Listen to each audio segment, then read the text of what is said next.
అలా నేను విశ్వేశ్వరరావు. సంక్రాంతి వచ్చిందంటే చట్టానికి, సంస్కృతికి మధ్య సంఘర్షణ అనేది కనిపిస్తూ ఉంటుంది.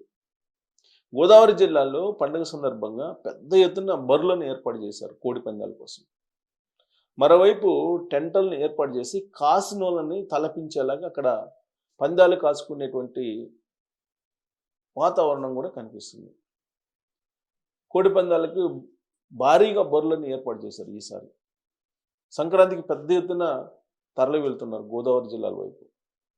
అనేక మంది వాళ్ళ గ్రామాలకు వెళ్తున్నప్పటికి కూడా గోదావరి జిల్లాల్లో జరిగేటువంటి కోడి పందాలు, ఆ సందర్భంగా అక్కడ లభించేటువంటి ఆతిథ్యం ఇవన్నీ కూడా ఒక ప్రత్యేకతను సంతరించుకున్నాయి. అందుకే గోదావరి జిల్లాల వైపు అందరూ మొగ్గు చూపుతూ ఉంటారు.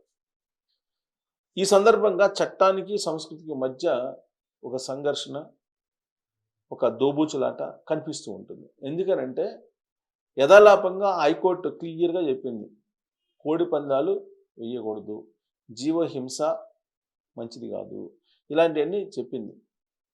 కానీ సంస్కృతి, సంక్రాంతి ఎవరు అడ్డుకుంటారు అనేది ప్రజల్లో. దీని అంతటికీ మధ్యలో ఎస్పీలు, కలెక్టర్లు నలిగిపోతున్నారు. మీరు కనుక హైకోర్టు ఉత్తర్వుల ప్రకారం చర్యలు తీసుకోకపోతే చట్ట ప్రకారం మీరు సమాధానం చెప్పుకోవాల్సి వస్తుందని చెప్పి హైకోర్టు కలెక్టర్లకి, ఎస్పీలకి ఆదేశాలు జారీ చేశారు. ఇప్పుడు వాళ్ళు ఏం చేయాలి? ఈ జూదం ఆడేటువంటి వాళ్ళని, కోడిపందాలు వేసేటువంటి వాళ్ళని నిలువరించాలి. కానీ అది చేసే పరిస్థితి ఉందా అంటే లేదు. గతంలో కట్టడి చేసే ప్రయత్నం చేశారు. కానీ ఇది సంక్రాంతి సందర్భంగా సంస్కృతి సాంప్రదాయాలు 1-2 రోజులు ఆడుకునేదానికి ఇవన్నీ ఎందుకు, ఏదో చూసి చూడనట్టు పోండి అని చెప్పి ప్రభుత్వం వైపు నుంచి ఉన్నటువంటి సంకేతాలు. ఇప్పుడు కాదు, గత ప్రభుత్వాలు అదే చేసినాయి, ఇప్పుడు ప్రభుత్వం కూడా అదే చేసే పరిస్థితి కనపడుతుంది. సో కాబట్టి భారీగా బరులు ఏర్పాటు చేసి పందాలకి, జూదాలకి అలవాటు పడుతున్నారు.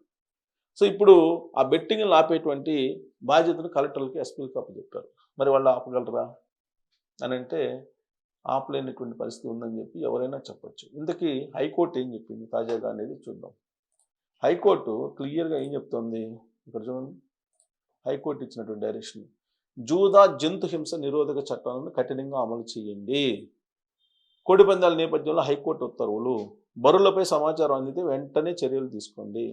కలెక్టర్లు, ఎస్పీలకు హైకోర్టు ఆదేశం. ఇది ఆపగలరా?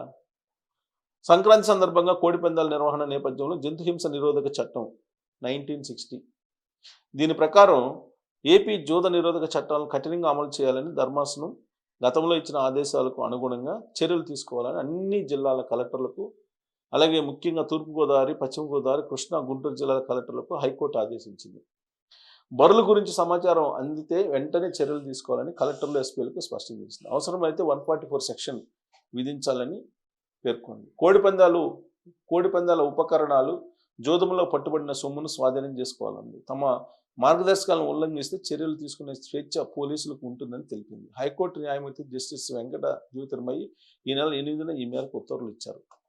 సంక్రాంతి సందర్భంగా కోళ్ల కాళ్లకు కత్తులు కట్టి పందాలతో జీవహింసకు పాల్పడుతున్నారని, పందాలను అడ్డుకోవాలని, అక్రమ మద్యం, జూదం, చట్ట వ్యతిరేక కార్యకలాపాలను నిలువరించాలని కోరుతూ హైకోర్టులో 14 పిటిషన్లు దాఖలయ్యాయంట. 14 పిటిషన్లు, 14. కోడి పందాలను అడ్డుకోవాలని హైకోర్టు ధర్మాసనం గతంలో తీర్పు ఇచ్చినా అమలులో అధికారులు విఫలమవుతున్నారని అన్నారు. హోంశాఖ తరఫున ప్రభుత్వ న్యాయవాది జయంతి వాదనలు వినిపిస్తూ చట్ట వ్యతిరేక కార్యకలాపాల్లో పాల్గొనొద్దంటూ పోలీసులు ప్రజలను చైతన్యపరుస్తున్నారన్నారు. ఇరువైపులా వాదనలు విన్న న్యాయమూర్తి గతంలో ధర్మాసనం ఇచ్చిన ఆదేశాలను పునరుద్ఘాటిస్తూ వాటిని అమలు చేయాలని కలెక్టర్లు, ఎస్పీలకు ఆదేశాలు జారీ చేశారు. ఇది న్యూస్. మరి క్షేత్రస్థాయిలో ఏం జరుగుతుంది?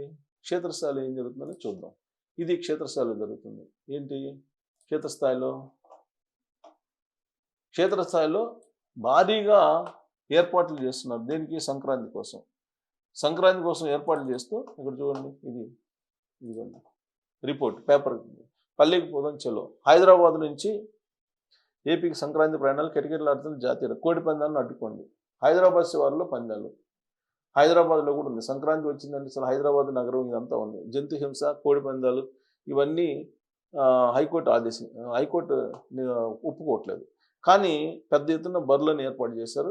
ఇక్కడ హైదరాబాద్లో రేవంత్ రెడ్డి గారు ముఖ్యమంత్రి చాలా క్లియర్గా చెప్పారు, మన సంస్కృతి కాదు అది, మీరు ఒకవేళ కోడి పందాలు ఆడుకోవాలంటే మీరు గోదావరి జిల్లాలకు వెళ్ళండి. కానీ ఇక్కడ ఏం జరుగుతుంది, హైదరాబాద్లో ఫామ్ హౌస్లో కన్వెన్షన్ సెంటర్లో సంక్రాంతి సంబరాలకు ఏర్పాట్లు.